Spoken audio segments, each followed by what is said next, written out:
First ever factory outlet Mukunda jewelleries Kukatpally Khammam Kothapet Somajiguda Hanamkonda and Suchitra. First ever factory outlet Mukunda jewelleries Kukatpally Khammam Kothapet Somajiguda Hanamkonda and Suchitra.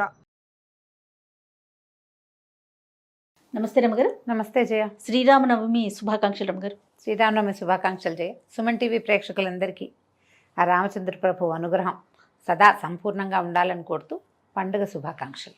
Sri Rama Navami మనకి ఉగాది అనగానే వెంటనే నవమి కూడా గుర్తొచ్చేస్తుంది కదండి. వెంటనే విత్ ఇన్ వీక్లో వచ్చేస్తుంది నవమి అనగానే మనకి భద్రాద్రి రాముడు గుర్తొచ్చేస్తాడు. ఆయన కళ్యాణం అంగరంగ వైభవంగా రాష్ట్రం నలుమూలల నుంచి ఇరు తెలుగు రాష్ట్రాల నుంచే కాకుండా పక్కనున్న ఇటు కన్నడ తమిళనాడు వాళ్ళు కర్ణాటక వాళ్ళు అందరూ వచ్చి కూడా కళ్యాణాన్ని తిలకిస్తూ ఉంటారు.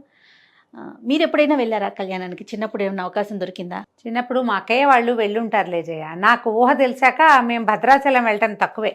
నేను పుట్టకముందు మా తాతగారు ఎన్ని సంవత్సరాలు భద్రాచలంలో ఉన్నారు. మా అక్కయ్యలందరూ భద్రాచలంలో ఉన్నవాళ్లే. నేనే కొంచెం తక్కువ. బహుశా చివరి వాళ్ళకి కాస్త ఆ అవకాశం తక్కువ లభించింది. మా పెద్దక్కయ్యలకి, మా అన్నయ్య, మా నాన్నగారు, అమ్మ, తర్వాత తాతగారు, నాయనమ్మ వీళ్ళంతా బాగా మా చుట్టుపక్కలలో చాలామంది తాతగారితో పాటు అక్కడ ఉండేవాళ్ళు. ఆ చిత్రకూట పర్వత మండపము అవన్నీ నిర్మాణము, కొత్త మెట్లు, ఆ నిర్మాణాల పనులలో తాతగారు అక్కడ ఉండటం వల్ల బాగా ఉన్నారు మా వాళ్ళంతా. ఏటా సీతారామ కళ్యాణాన్ని రేడియోలో వినటం బాగా చిన్నప్పటి నుంచి జ్ఞాపకం నాకు. రేడియోలో వచ్చేది కదా, అది బాగా వినేవాళ్ళం. అక్కడ టీవీ దూరదర్శన్ పెరిగిన తర్వాత దూరదర్శన్లో కూడా ఎన్నేళ్ళలో చూసాం. నేను ఇప్పటికీ టీవీ ఆన్ చేసుకుని కూర్చుంటా. కళ్యాణం మొత్తం చూస్తాను, ఎక్కడ మిస్ గాను. ఇప్పుడు 3-4 కళ్యాణాలు కూడా 3 ముక్కలుగా అన్ని చోట్ల కెమెరాలు పెట్టేసి అన్నీ చూపిస్తారు కదా. ఎక్కడిదైనా సరే సంపూర్ణంగా కళ్యాణం చూస్తాను నేను. మంచి అవకాశం. అవును టీవీలో వచ్చాక అద్భుతమైన అవకాశం కదండి. మీడియా మనకి పైగా మనం అక్కడికి వెళ్తే ఆ జనసందోహంలో ఏమిటైపోతున్నామో తెలియకుండా ఉంటాం. సాన్నిధ్యంలో ఉన్నాము. క్షేత్రంలో ఉండటం వల్ల వచ్చే ఆ పవిత్ర భావన ఉన్నప్పటికీ కంటితో మనం బాగా నేరుగా చూసేస్తున్నది భావన తెలీదు, అర్థం కాదు, గందరగోళంగా ఉంటుంది. అదే మనం టీవీలో అనుకో, ఇక రెండో పని చేయకుండా తదేక ధ్యానంతో ఎక్స్పీరియన్స్ అది కదా. చాలా శాటిలైట్స్ లో వర్క్ చేశా కదా, ప్రతి సంవత్సరం లైవ్ కి వెళ్ళేదాన్ని రమ్మగారు. అక్కడ ఉండి చేస్తుంటే అంటే మేము కొంచెం జనంలో కాకుండా ప్రత్యేకంగా మీడియా వాళ్ళకి ఒక సపరేట్ ప్లేస్ ఉంటుంది కదా, దగ్గర నుంచి కళ్ళతో చూస్తూ ఉంటే అబ్బా అసలు ఆ అనుభూతి మాటల్లో చెప్పలేం. దాదాపు ఒక 7-8 సంవత్సరాలు వెళ్ళాను నేను.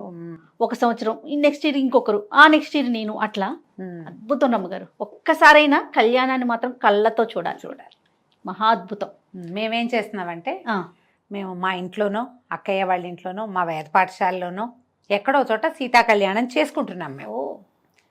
ఖచ్చితంగా సీతా కళ్యాణం జరుగుతుంది. ఆ కళ్యాణానికి అక్కడికి వెళ్ళకపోతే నేను ఇక్కడ టీవీలో పెట్టుకుంటాను. పీటల మీద కూర్చుంటారండి? పీటల మీద కూర్చుంటారు. కళ్యాణం అనగానే మనకి మేము కూర్చోవటము, అక్కయ్య వాళ్ళు ఎవరైనా కూర్చోవటము, మా మరిది గారి శిష్యులు ఎవరైనా పాఠశాలలో వాళ్ళు ఎవరైనా కూర్చోవటం, ప్రతి మంత్రం ఒక అక్షరం పోకుండా సమస్తమైన మంత్రాలు వినటం. మా వాళ్ళు అంకురార్పణ నుంచి చేస్తారు. ఉగాది పండగ ముందు రోజు, ఆ రోజు పొద్దుటి నుంచి అంకురార్పణ మొదలుపెట్టి ప్రతిరోజు సేవాకాలం నడుస్తుంది ఏదో ఒకటి రాముల వారిది. కళ్యాణం నాడు కళ్యాణం చేస్తాం, దశమి నాడు పట్టాభిషేకం కూడా చేస్తారు. రమగారు, ఇది సీతారాముల కళ్యాణం చూస్తే వివాహం కాని వారికి వివాహం జరుగుతుందనేది వింటూ ఉంటాం కదండి. అంటే కళ్యాణానికి వెళ్ళే చూడాలని కాదు, మనం ఇంట్లో మన పిల్లలకి పెళ్ళిళ్ళు కావటం లేదు, మన ఇంట్లో సీతా కళ్యాణం జరుపుకుంటే మనకి కూడా కన్యాదానం చేసే అవకాశం లభిస్తుందని చెప్తారు పెద్దవాళ్ళు. అమ్మవారు భగవంతుడి కళ్యాణం చేస్తే సమస్తమైన కళ్యాణాలు మన ఇంట్లో జరుగుతాయి. అంతేగా. కళ్యాణం అంటే వివాహం అనే కాదుగా, శుభాలు కూడా అన్ని రకాల శుభాలు జరుగుతాయి. ఏదైనా ఇబ్బంది సబ్బంది ఉన్నవాళ్ళు సీతా కళ్యాణ ఘట్టం మన ఇంట్లో జరపటం. మనం కళ్యాణ ఘట్టం అంటే రామాయణంలో సీతా కళ్యాణ ఘట్టము చకచక అయిపోతుంది. మనము సీతాపరిణయ గాథని మనం ఏం చేస్తాము, ఆయన ఇల్లు ఎత్తినట్టు అందరూ చూస్తున్నట్టు అట్లా బోల్డని సినిమాలు చూసాం మనం. ఆమె కూడా పరిగెత్తుకుంటూ వచ్చి దండ వేసింది అమ్మవారిని ఇట్లా చూస్తాం కదా. నిజానికి రామాయణంలో అలా జరగల. యాగశాలలో ఉన్నారు వీళ్ళు. యాగశాలకి వెళ్ళారు, యాగశాలలో ధనుస్సు ఎక్కుపెట్టాడు. ఈ ధనుసు వీర్యశుల్కగా మా అమ్మాయిని నిశ్చయించాము. మా అమ్మాయిని వీర్యశుల్క, ఎవరైతే మహత్తరమైన పరాక్రమవంతుడు ఉంటాడో, ఈ విల్లుని ఎక్కుపెట్టగలిగిన వాడు ఎవరుంటారో వారికి మా కన్యనిచ్చి వివాహం చేయాలని భావిస్తున్నాను అని చెప్పారు జనకులు వారు. ఈ విల్లు విరిగింది. ఈయన ధనుర్భంగము శివధనుర్భంగం ఎట్లా జరిగింది, ఆయన విరుద్ధం అనుకోలేదు కదా, ఎక్కువ పెట్టడానికి ప్రయత్నం చేశారు. ఆ రామ ధను పశ్య అంటారు, ధనుస్సుని చూడమన్నారు. ఒక ధనుస్సుని చూడాలంటే ఊరికే చూడడం కాదు, మనమైతే మామూలుగా చూస్తాం. ఈ కోదండ విద్య వచ్చిన వాడు ఏం చేస్తాడు, ఏమిటి దాని పాటి, దాని శక్తి ఏమిటి, దాని సత్తా ఏమిటి, ఎక్కడ దాని తాలూకు పవర్ ఉంది అనేది, తర్వాత ఎంత ధనుస్సు సారించగలుగుతాము అనేది చూడాలనుకుంటారు. మనం ఏ వస్తువుని ప్రయోగించడం నేర్చుకున్న వాళ్ళు దానిని పరిశీలించాలంటే, దాన్ని చూడడం అంటే దాని శక్తిని పరీక్షించటమే కదా. రాముల వారు ఆ ధనుస్సు ఎత్తి ఆ తాడు ఒక చోట కట్టి ఉంటుంది కదా, అల్లె త్రాటిని బిగించబోయారు. మామూలుగా తాడు ఇట్లా కట్టి ఉండదు, ఒకవైపు పెట్టి ఉంటుంది, ధనుక్కోటి అంటారు దాన్ని, ఒక చోట ఉంటుంది దాన్ని. ఆ తీసి కొక్కికి తగిలించాలి, రెండో వైపుకి బిగించాలి ఇట్లా. అవునండి, కొక్కానికైనా తగిలిస్తారు, లేకపోతే దానికేసి ఇట్లా చుడతారు, ఒక బలంగా ఒక గురువు లాంటి దాంట్లో కేసి చుడితే అది బిగిస్తుంది అనమాట. అది లాగాడు ఆయన. లాగితే ఈ లాగిన సత్తా భగవంతుని చేతిని అది ఓర్చుకోలేకపోయింది, ధనస్సు విరిగింది. ఎక్కువ పెట్టిన వాడికి ఇస్తానంటే వీళ్ళు విరవగా, అంటే ఎక్కువ పెట్టేవాడే భూమి మీద లేడు ఎవరు అక్కడ. అలాంటిది దాన్ని ఎడం చేత్తో పట్టుకుని కుడి చేత్తో విరవగలిగిన వాడు మహానుభావుడు కదా. అంతేగా. ఈ పిల్లని ఇస్తామన్నారు. అప్పుడు ఈయన ఏం చెప్పారు రాముల వారు, మా తండ్రి అనుమతి కావాలి వివాహం చేసుకోవటానికి. తండ్రి అనుమతి లేకుండా వివాహం చేసి మీరు మీ కన్యని ఇచ్చినా నేను పుచ్చుకోను. ఇందుకు కదా రామాయణం చదవాలి మనం. మరి ఖచ్చితంగా నాన్నలు, తాతలు, ముత్తాతలు, పెదనాన్నలు అందరూ ఉండగా పెళ్లి కొడుకులే తమ పేరుతోటి శుభలేఖలు వేసుకునే రోజులు. నేను పలానా అమ్మాయిని పెళ్లి చేసుకుంటానని అబ్బాయిలే పెళ్లిళ్ళు, ఆడపిల్లలు కూడా నా పెళ్లి అబ్బాయితోటి అని కార్డులు వేసుకుంటున్న కాలం ఇది. రామాయణం ఎందుకు చదవాలంటే ఇందుకు చదవాలి. నువ్వు ఈ ధనుస్సు ఎక్కుపెట్టావు, పెట్టడానికి ప్రయత్నం చేసావు, అది విరిగింది. ఈ ధనుస్సును ఎక్కుపెట్టిన వాడికి మా అమ్మాయిని ఇస్తామంటే ఇంకో అబ్బాయి ఏం చేస్తాడు, ఎగిరి గంతేసి అలాగే అంటాడు. ఎదురున్నవాడు జనకుడైనా తనతో ఉన్నవాడు విశ్వామిత్రుడైనా మా నాన్న ఒప్పుకోవాలని చెప్పారు రాముల వారు.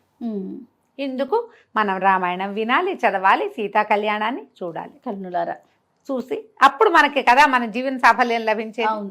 అప్పుడు దశరథుల వారికి కబురు చేస్తే ఇలాగ వివాహం చేయదలుచుకున్నాం, ఇలా జరిగింది, ఈ ఉత్తరాలు రాశారు. వెంటనే వాళ్ళు కుటుంబంతో సహా వచ్చి వివాహం చేసుకుని అప్పుడు తర్వాత ఇద్దరమ్మ అబ్బాయిలకి కూడా, ఈయనకి లక్ష్మణ స్వామికి ఇంకొక తమ్ముడు కూతుర్ని ఇస్తామని, భరత శత్రుఘ్నులకి ఇంకో ఇద్దరు కుమార్తెలున్నారు, తమ్ముడు శృతధన్వుడు ఆయన కుమార్తెల్ని ఇవ్వడానికి ఇది 4 వివాహాలు ఒక వేదిక మీద చేసి 4 పిల్లల్ని వెంబడి పెట్టుకుని తీసుకెళ్లారు.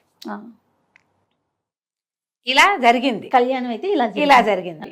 మనం ఇప్పుడు ఈ సీతా కళ్యాణాన్ని మనమే మన ఇంట్లోనే చేయదలుచుకుని మన సీతాదేవిని మన కూతురుగా భావించి ఆమెని రాముల వారికి కన్యాదానం చేస్తే, అంటే క్రియే చేస్తాం ఇక్కడ.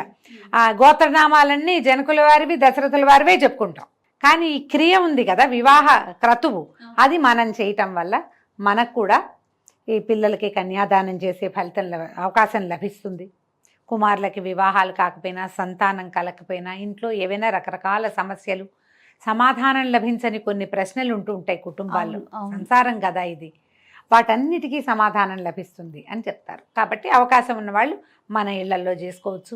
ఎక్కడైనా శ్రీరామనవమి పందిళ్లలో కళ్యాణం జరుగుతుంటే అందులో మంది కూడా ₹1 ఖర్చు పెట్టి ఆ సమయానికి వెళ్ళి దగ్గర కూర్చుని సీతామహాసాధ్వి ఎట్లా రాముల వారిది అయిపోయిందో కంటితోటి చూస్తే మంచిది. ఆ మంత్రం చెవిన పడితే మనకు కూడా శుభం జరుగుతుంది. ఇంట్లో పూజా విధానం ఏ విధంగా చేసుకోవాలి రమ్మగారు? కళ్యాణం చేయలేకపోతాము, నవమి రోజు మనం ఇంట్లో పూజ, రాముల వారి పటం, ఇది మామూలుగా మనకి పట్టాభిషేక ఘట్టం ఉన్న పటాలు కనపడతాయి. సీతారామ లక్ష్మణ శత్రుఘ్నులు 4, తర్వాత ఏమో కొన్ని పటాల్లో వినాయకుడు పరమేశ్వరుడు ఉన్నట్టుగా కూడా కనిపిస్తారు. అదే బ్రహ్మ శివుడు ఇద్దరు ఉన్నట్టు, వినాయకుడు ఉన్నట్టు, తర్వాత ఆంజనేయ స్వామి పాదాలు చెందుతున్నట్టు, సుగ్రీవుడు ఉన్నట్టు, విభీషణుడు ఉన్నట్టు కనపడతాయి.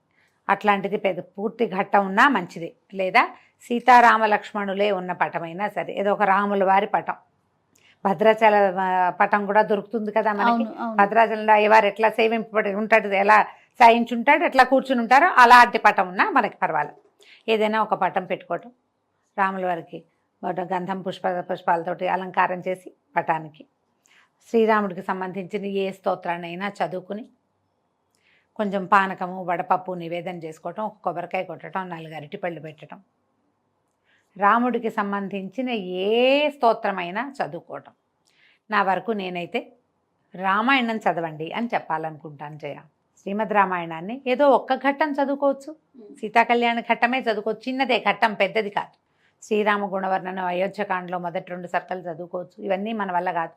సంక్షేప రామాయణం చదువుకోవచ్చు. శ్రీరామనవమి నాడు మీరు సంక్షేప రామాయణం దాదాపుగా 100 శ్లోకాలు ఉంటాయి. మొత్తం రామాయణాన్ని 100 శ్లోకాల్లో చెప్పేశారు. ఓహో. ఈ మొత్తం రామాయణాన్ని ఎవరికి చెప్పారో ఇక్కడ చెప్పాలి విశదంగా మనం. నారదుల వారు వాల్మీకి మహర్షికి బోధించిన రామాయణ గాథ. ఈయన అడిగాడు వాల్మీకి మహాముని, ఎవరున్నారు ఈ ప్రపంచంలో అద్భుతమైన కళ్యాణ గుణాలు కలిగిన వాళ్ళు ఎవరైనా ఉన్నారా? వీర్యవంతుడు, గుణవంతుడు, బుద్ధిమంతుడు, వాగ్మి, బాగా మాట్లాడగలిగేవాడు, పరాక్రమవంతుడు, ధర్మాన్ని పట్టుకున్న వాడు ఎవరైనా ఉన్నాడా అని అడిగితే, నా లేకే నాయన ఇప్పుడే ఉన్నాడు, భూమిని పరిపాలిస్తున్న ప్రభువే, నువ్వు చెప్పిన ఈ కళ్యాణ గుణాలన్నీ కలిగినవాడు అని చెప్పి రాముని యొక్క గాథని నారదుడు ఈయనకి వాల్మీకి ఉపదేశించారు. సంక్షేప రామాయణంలో చకచక రామాయణం కదిలి వెళ్ళిపోతుంది. ఈయనకి దశరథుడు, ఆయనకి 4 కుమారులు కలిగారు. తర్వాత వీళ్ళు ఆయన కుమారుడికి ఇది చేయాలనుకున్నాడు, సీతతో వివాహం జరిగింది. తర్వాత ఏమో ఆయన పట్టాభిషేకం చేయదలుచుకున్నారు. ఆయన భార్య ఏమో ఆవిడ పూర్వం ఇదివరకు వరాలు పొందింది, ఆ పొందిన వరాలు అడిగింది, రాముడిని వనవాసానికి పంపించమంది, భరతుడికి పట్టాభిషేకం చేయమంది. ఆయన రాముడు వనవాసానికి బయలుదేరాడు, దశరథుడు గతించాడు. మళ్ళీ భరతుడు వచ్చి అడిగాడు, తండ్రి లేడు, నువ్వే రాజ్యం తీసుకోమంటే ఆయన ఒప్పుకోలేదు.